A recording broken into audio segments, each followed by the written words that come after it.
Hello friends, welcome to HD education. आज का topic है व्यंजन संधि। तो हम व्यंजन संधि के बारे में जानेंगे कि व्यंजन संधि क्या होती है, किसे कहते हैं व्यंजन संधि, और व्यंजन संधि के नियम क्या हैं, और कौन सा वर्ड किस वर्ड में परिवर्तन हो जाता है। तो हम देखेंगे व्यंजन संधि के बारे में। तो चलिए हम शुरू करते हैं व्यंजन संधि। व्यंजन तथा व्यंजन के मेल से अथवा व्यंजन तथा स्वर के मेल से बनी संधि को ही हम व्यंजन संधि कहते हैं। तो अर्थात इसमें दिया हुआ जैसे व्यंजन और व्यंजन के मेल से मिलने वाले शब्द व्यंजन संधि कहलाती है, और व्यंजन और स्वर के मेल से बने शब्द भी व्यंजन संधि कहते हैं। या हम कह सकते हैं कि जब दो शब्द किसी व्यंजन की सहायता से जोड़े जाते हैं तो उसे ही हम व्यंजन संधि कहते हैं, या एक व्यंजन और एक स्वर की मेल से जो शब्द बनते हैं उसे ही हम व्यंजन संधि कहते हैं, या वहाँ पर व्यंजन संधि का प्रयोग होता है। तो हम देखते हैं कि कैसे एक व्यंजन और व्यंजन मिलकर व्यंजन संधि बनते हैं और कैसे एक व्यंजन और स्वर मिलकर व्यंजन संधि बनते हैं। जैसे वाक, वागजाल। तो यहाँ पर वागजाल एक शब्द है, तो वागजाल का संधि विच्छेद करने पर तो वाग का और जाल मिलकर वागजाल बना होता है। तो हम यहाँ पर देखेंगे कि वाक का यानी शब्द के पहले शब्द के अंतिम अक्षर यानी का, और दूसरे शब्द का पहला अक्षर व्यंजन वर्ड है, तो यहाँ पर व्यंजन संधि है। तो यानी किसी शब्द का वाक का यहाँ पर व्यंजन वर्ड है, और जाल का जा व्यंजन वर्ड है। तो यहाँ पर व्यंजन और व्यंजन के मेल से जो बनने वाला शब्द है तो वाग्य जाल, तो का परिवर्तन ग में हो जाता है, इसीलिए यहाँ पर वाग्य जाल। तो वाग्य जाल वाक और जाल से मिलकर वाग्य जाल बना है। तो यहाँ पर का और जा व्यंजन वर्ड है, इसीलिए व्यंजन के मेल से बनने वाले शब्द व्यंजन संधि है। तो हम देखेंगे कि व्यंजन और स्वर के मेल से कैसे व्यंजन संधि बनती है। दिगंबर, दिगंबर। तो दिगंबर दो शब्दों से मिलकर बना होता है। दिक और अंबर से मिलकर दिगंबर बना है। तो यहाँ पर दिक का और अंबर का आ मिलकर व्यंजन संधि बनते हैं, अर्थात यहाँ पर का व्यंजन वर्ड है और अंबर का आ यहाँ पर स्वर है। तो एक व्यंजन वर्ण और एक स्वर वर्ण मिलकर यह व्यंजन तथा स्वर के मेल से जो बनने वाली संधि है, तो यहाँ पर व्यंजन संधि है, इसीलिए दिगंबर में व्यंजन संधि का प्रयोग होता है। तो कुछ और उदाहरण हैं जिनके माध्यम से हम देखेंगे कि कौन कौन सी व्यंजन संधि होगी। जगदीश, तो जगदीश का संधि विच्छेद करने पर हम देखेंगे कि कैसे व्यंजन संधि का प्रयोग होता है। तो जगदीश दो शब्दों से मिलकर बना है, जगत और ईश मिलकर जगदीश बनता है। तो यहाँ पर जगत का ता व्यंजन वर्ड है और ईश का ई यहाँ पर स्वर है, तो अर्थात व्यंजन और स्वर के मेल से बनने वाले शब्द व्यंजन संधि होगा। तो अर्थात हम कह सकते हैं कि व्यंजन जगदीश में व्यंजन संधि का प्रयोग होता है। और विषम, तो हम विषम को देखेंगे यहाँ पर कि कैसे दंतीय सा का परिवर्तन मूर्धनीय सा में हो जाता है। तो यहाँ पर विषम का संधि विच्छेद होता है, वी और सम मिलकर विषम बना होता है। तो बी यहाँ पर यानी व्यंजन वर्ड है और यह सा भी यहाँ पर व्यंजन वर्ड है, तो इसीलिए विषम से मिलकर यानी यहाँ पर दंतीय सा का परिवर्तन मूर्धनीय सा में हो जाता है। तो इसीलिए यहाँ पर विषम में भी व्यंजन संधि का प्रयोग होगा। लेकिन यहाँ पर हम देखेंगे कि कैसे परिवर्तन इसका होता है कि दंतीय सा का मूर्धनीय सा में परिवर्तन। तो हम इसके कुछ नियम हैं जो हम यहाँ पर व्यंजन संधि का प्रयोग होता है। तो नेक्स्ट है उदाहरण है जगन, नाथ, तो जगन्नाथ का संधि विच्छेद करने पर दो शब्दों से मिलकर बना है जगत और नाथ। तो जगत का यहाँ पर ता व्यंजन वर्ड है और नाथ का ना यहाँ पर व्यंजन वर्ड है, इसीलिए जगतनाथ में भी व्यंजन संधि का प्रयोग होगा, क्योंकि यहाँ पर व्यंजन और व्यंजन के मेल से बनने वाली संधि व्यंजन संधि कहलाती है। तो अब हम नेक्स्ट देखेंगे कि व्यंजन संधि के कुछ नियम है, जिसमें से पहला नियम हम देखेंगे कि व्यंजन संधि का पहला नियम क्या है। तो यहाँ पर व्यंजन संधि का पहला नियम है वर्ग के पहले वर्ण का तीसरा वर्ण में परिवर्तन। तो अर्थात कैसे वर्ग का पहले वर्ण का तीसरे वर्ण में परिवर्तन, तो जैसे किसी भी शब्द का अंतिम अक्षर और दूसरे शब्द का पहला अक्षर में जो भी परिवर्तन होता है उसे ही हम व्यंजन संधि कहते हैं, या जो भी परिवर्तन इसमें होता है तो वहाँ पर व्यंजन संधि का प्रयोग होता है। या हम कह सकते हैं कि वर्ग का पहला वर्ण, यानी वर्ग का पहला वर्ण, तो जैसे का, चा, टा, ता, पा का परिवर्तन अपने यानी वर्ग के तीसरे वर्ण में परिवर्तन होना, तो वर्ग का तीसरा वर्ण यानी गा, जा, डा, दा, बा में परिवर्तन हो जाता है। तो अर्थात जब किसी शब्द का अंतिम अक्षर, यानी किसी शब्द का अंतिम अक्षर यहाँ पर का, चा, टा, ता, पा होगा, तो इसी का परिवर्तन अपने ही वर्ग के तीसरे वर्ण में परिवर्तन हो जाता है। तो यानी का परिवर्तन गा में हो जाएगा, चा का परिवर्तन जा में हो जाएगा, टा का परिवर्तन डा में हो जाएगा, ता का परिवर्तन दा में हो जाएगा और पा का परिवर्तन बा में हो जाएगा। तो अर्थात हम कह सकते हैं कि जब किसी शब्द के अंत में का, चा, टा, ता, पा हो तथा दूसरे शब्द के प्रारंभ में किसी भी वर्ण का तीसरा या चौथा वर्ण होगा, यहाँ पर तीसरा वर्ण यानी किसी भी वर्ग का तीसरा और चौथा वर्ण होगा, तो वहाँ पर व्यंजन संधि का प्रयोग होता है। तो तीसरे वर्ण में आएगा गा, जा, डा, दा, बा होगा, लेकिन चौथा वर्ण भी दूसरे शब्द के प्रारंभ में आ सकता हो। तो इनका परिवर्तन यानी का, चा, टा, ता, पा का परिवर्तन अपने तीसरे वर्ण में यानी गा, जा, डा, दा, बा में परिवर्तन हो जाता है या बदल जाता है, तो उसे ही हम व्यंजन संधि कहते हैं। तो यह व्यंजन संधि का पहला नियम है। तो हम कुछ उदाहरण के माध्यम से देखेंगे कैसे परिवर्तन हो जाता है, कि का गा में कैसे परिवर्तन होता है, चा का जा में कैसे परिवर्तन होता है, टा का डा में कैसे परिवर्तन होता है। इसी तरह से ता का दा में और पा का बा में परिवर्तन होता है। तो उदाहरण के माध्यम से हम देखते हैं, जैसे वाग जाल।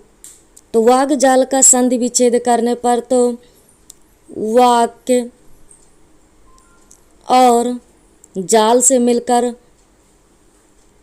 वाग्य जाल बनता है। तो यहाँ पर अभी हमने देखा था कि किसी भी शब्द के यानी पहले शब्द का अंतिम अक्षर का वर्ण है और दूसरे शब्द का पहला अक्षर जा है, तो यहाँ पर का परिवर्तन गा में हो जाता है, इसीलिए यहाँ पर का के स्थान पर गा आ जाता है। तो इसीलिए यहाँ पर वाग्य जाल शब्द का प्रयोग होता है। तो यहाँ पर व्यंजन संधि का प्रयोग किया गया है। तो इसी तरह से दूसरा उदाहरण है सद्भावना।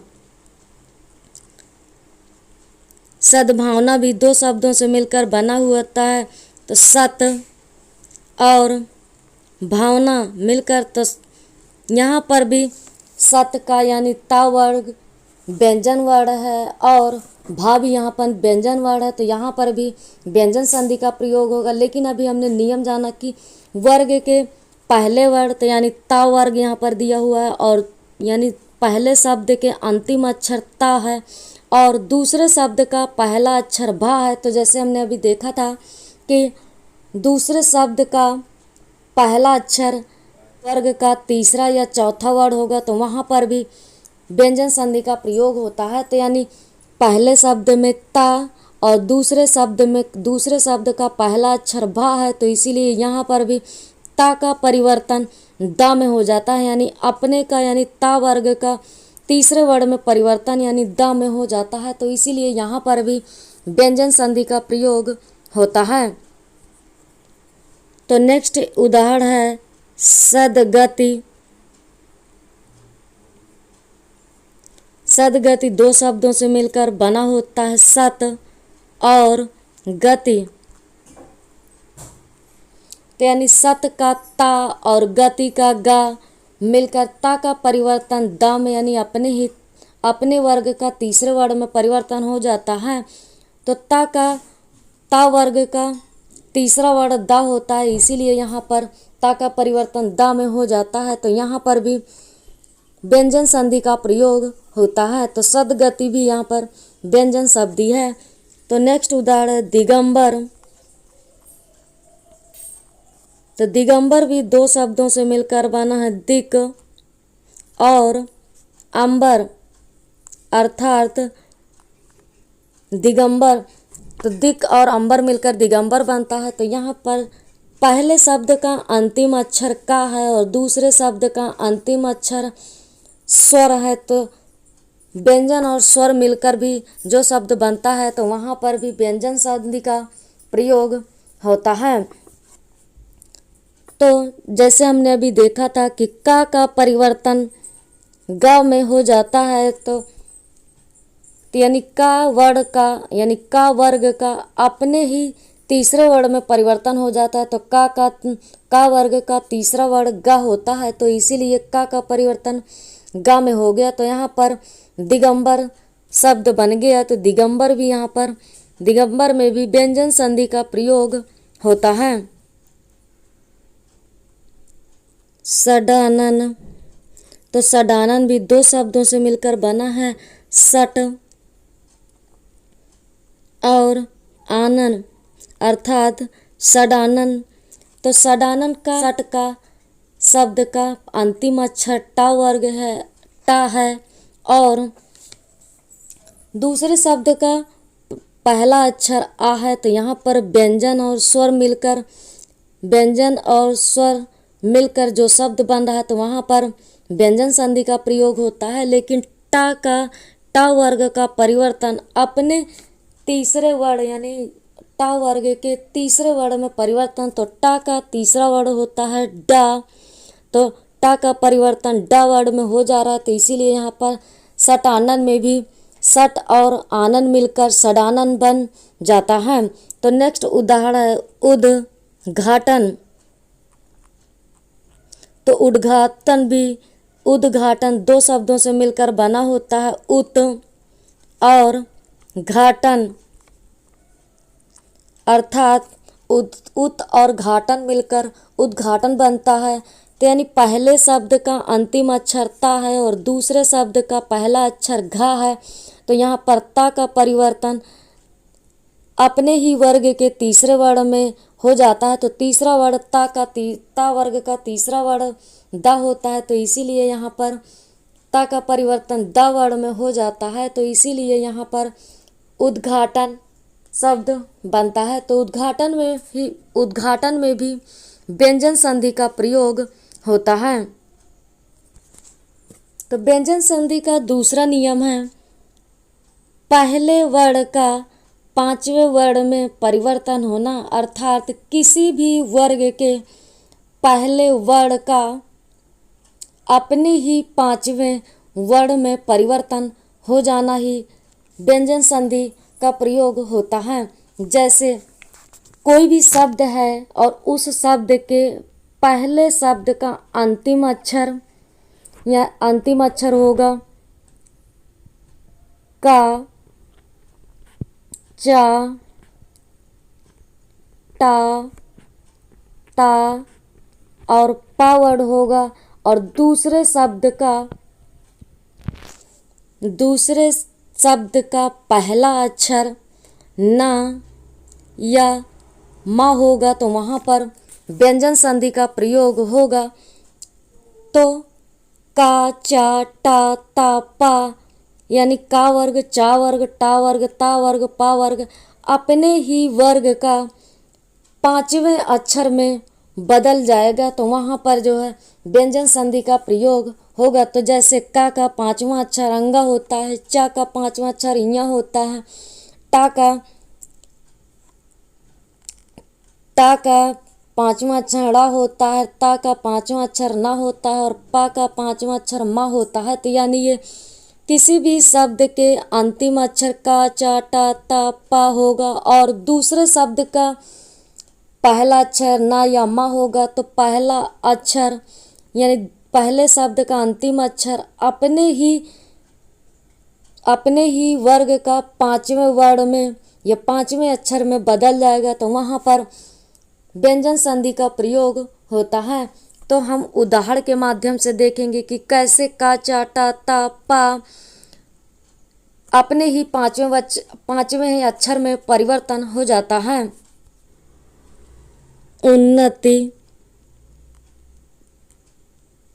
उन्नति दो शब्दों से मिलकर बना होता है, उत और नति।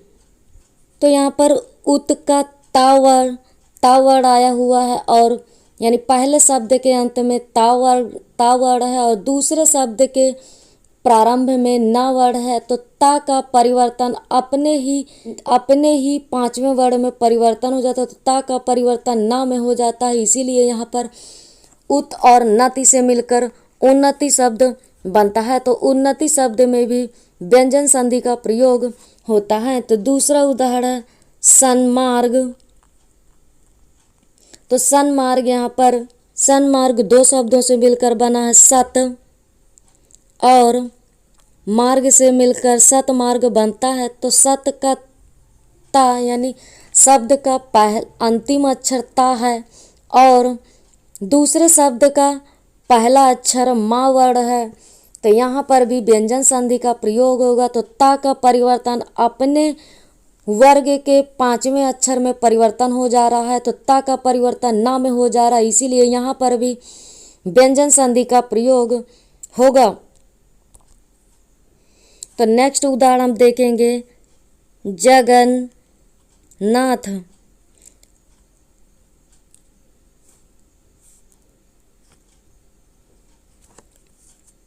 जगन्नाथ दो शब्दों से मिलकर बना है, जगत और नाथ से मिलकर जगन्नाथ बना है। तो जगन्नाथ का अंतिम शब्द ता है और दूसरे शब्द का पहला अक्षर ना वर्ण है। तो इसीलिए यहाँ पर व्यंजन संधि का प्रयोग होता है।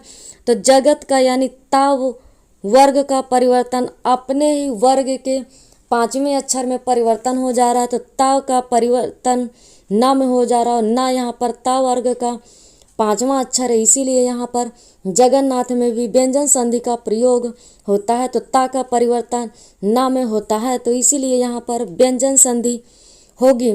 तो दूसरा है चिन्मय। दूसरा उदाहरण है चिन्मय। तो चिन्मय यहाँ पर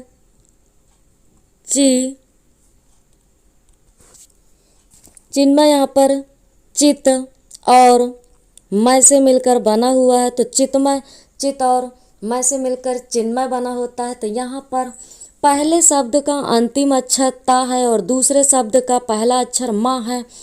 तो यहाँ पर व्यंजन संधि का प्रयोग होगा। लेकिन चित का यानी ता वर्ण का परिवर्तन अपने ही वर्ग के पांचवें अक्षर में परिवर्तन यानी ना में हो रहा है। तो यहाँ पर व्यंजन संधि होगा, अर्थात ता का परिवर्तन ना में हो रहा है। इसीलिए चित और मय मिलकर चिन्मय बनता है। तो इसीलिए यहाँ पर भी व्यंजन संधि का प्रयोग होता है। तो हम नेक्स्ट नियम के बारे में देखेंगे कि नेक्स्ट नियम कौन सा वर्ण किस वर्ण में परिवर्तन हो रहा है। तो तीसरा नियम है कि दंतीय सा का परिवर्तन मूर्धनीय सा में परिवर्तन कैसे होता है। तो यानी हम देख रहे हैं यहाँ पर कि दंतीय जो सा है और मूर्धन्य सा में कैसे परिवर्तन होता है। अर्थात हम कह सकते हैं कि जब किसी शब्द का अंतिम अक्षर ई हो और दूसरे शब्द का पहला अक्षर सा वर्ण हो तो यहाँ पर जो ई का परिवर्तन है वो मूर्धन्य सा में हो जाता है। तो यहाँ पर व्यंजन संधि का प्रयोग होता है। तो हम देखेंगे कि कैसे ई का परिवर्तन मूर्धन्य सा में हो जाता है। तो जैसे विषम, विषम दो शब्दों से मिलकर बना हुआ है, वि और सम मिलकर विषम बनता है। तो दंतीय सा का परिवर्तन मूर्धन्य सा में कैसे होगा, तो अर्थात वी का ई, यानी पहले शब्द के अंत में ई है और दूसरे शब्द के प्रारंभ में सा वर्ण है, तो इसीलिए यहाँ पर ई और सा का परिवर्तन मूर्धन्य सा में हो जाता है। इसीलिए यहाँ पर व्यंजन संधि का प्रयोग होता है। दूसरा उदाहरण है अभिषेक, अभिषेक। तो अभी का अभिषेक यानी दो शब्दों से मिलकर बना है, अभी और शेक मिलकर अभिषेक बनता है। तो यानी पहले शब्द का अंतिम अक्षर ई और दूसरे शब्द का पहला अक्षर सा वर्ण है, तो इसीलिए यहाँ पर इस दंतीय सा का परिवर्तन मूर्धन्य सा में हो जाता है। तो इसीलिए यहाँ पर अभी और शेक मिलकर अभिषेक बनते हैं। तो सा का परिवर्तन यहाँ पर मूर्धन्य सा में होता है। तो नेक्स्ट उदाहरण हम देखेंगे निसंग। तो निसंग भी यहाँ पर दो शब्दों से मिलकर बना होता है, नि और संग। तो हम कह सकते हैं कि पहले शब्द के अंतिम अक्षर नी है और दूसरे शब्द का पहला अक्षर सा वर्ण है, तो इसीलिए यहाँ पर दंतीय सा का परिवर्तन मूर्धन्य सा में हो जाता है। तो यहाँ पर भी व्यंजन संधि का प्रयोग होगा। तो नेक्स्ट उदाहरण है निषेध। तो निषेध भी दो शब्दों से मिलकर बना है, नी और दंतीय सा यानी सेद से मिलकर निषेध बनता है। तो यहाँ पर पहले शब्द का अंतिम अक्षर ई है और दूसरे शब्द का पहला अक्षर दंतीय सा है, तो इसीलिए यहाँ पर ई और सा से मिलकर बना जो शब्द तो वहाँ पर मूर्धन्य सा हो जाता है। तो इसीलिए यहाँ पर नी और सेद मिलकर निषेध बनते हैं। तो हमने देखा कि दंतीय सा का परिवर्तन मूर्धन्य सा में कैसे हो जाता है। तो यहाँ पर भी व्यंजन संधि का प्रयोग होगा। तो अर्थात हम कह सकते हैं कि विषम, अभिषेक, निसंग और निषेध शब्द में व्यंजन संधि का प्रयोग होता है। तो आज हमने व्यंजन संधि के 3 नियम के बारे में जाना। पहला नियम था कि किसी भी वर्ग का पहला अक्षर यानी का, चा, टा, ता, पा वर्ण हो तो वो अपने ही वर्ग के तीसरे अक्षर में परिवर्तन हो जाता है। जैसे क्रमशः हमने देखा था कि का परिवर्तन गा में, चा का परिवर्तन जा में, टा का परिवर्तन डा में और ता का परिवर्तन दा में और पा का परिवर्तन बा में हो जाता है। तो हमने पहले नियम के बारे में जाना था। फिर दूसरे नियम के बारे में जाना था कि किसी भी शब्द के पहले वर्ण का परिवर्तन अपने ही वर्ग के 5वें अक्षर में परिवर्तन हो जाता था। तो जैसे का परिवर्तन अंगा में, चा का परिवर्तन इया में, टा का परिवर्तन ला में, ता का परिवर्तन ना में और पा का परिवर्तन मा वर्ण में हो जाता था। तो हमने दूसरे नियम के बारे में भी जाना था और तीसरे नियम के भी बारे में हमने जाना कि तीसरा नियम यानी दंतीय सा का परिवर्तन मूर्धन्य सा में परिवर्तन कैसे होता है। तो यानी किसी भी शब्द के पहला अक्षर ई और दूसरे शब्द का पहला अक्षर दंतीय सा होगा तो वहाँ पर ई और दंतीय सा के मेल से जो बनने वाला वर्ण था वो मूर्धन्य सा था। तो इसीलिए जो दंतीय सा और ई के संयोग से जो बने शब्द थे तो वहाँ पर मूर्धन्य सा का प्रयोग होता था, तो वहाँ पर भी व्यंजन संधि का प्रयोग होता था। तो हमने उदाहरण के माध्यम से विस्तृत अध्ययन किया हुआ है। तो अब हम मिलते हैं नेक्स्ट नियम के बारे में और नेक्स्ट वीडियो में। तो मिलते हैं हम नेक्स्ट वीडियो में। धन्यवाद।